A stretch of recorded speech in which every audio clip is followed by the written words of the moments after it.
Welcome to my YouTube channel, Tony Su Vega, your feng shui guru and paranormal expert. Daigdig ng mga panaginip, the dream world. Clothes. Kapag ikaw ay nanaginip at ikaw ay nagsasampay ng mga damit na iyong nilabhan, ang ibig sabihin niyan, mayroon kang nagawang solusyon sa mga kinakaharap mong problema.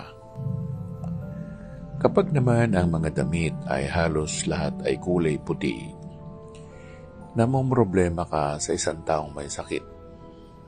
At maaaring yun ay sumakabilang buhay na o mamatay.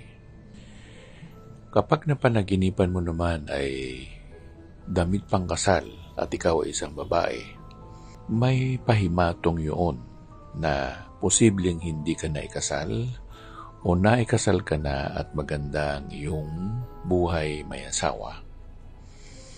Kung hindi ka pa naman ikinasal at napanaginipan mo ang traje de boda o gown na pangkasal, nagsasabi ito na maaaring kalungkutan ang dadaanin mo sa buhay may asawa. Kung ang pangkasal ay hindi kulay puti, maganda ang sinasabi ng panaginip dahil magkakaroon ka ng maganda at masayang buhay may asawa.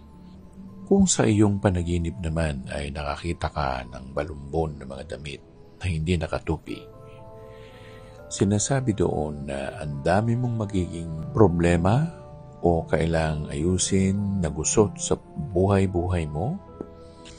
Kung mga maruruming damit naman ang nakita mo o nakalagay sa isang laundry basket, yun ay isang problema kakaharapin mo sa malaot madali at hindi pa alam kung paano mo ito malulusutan.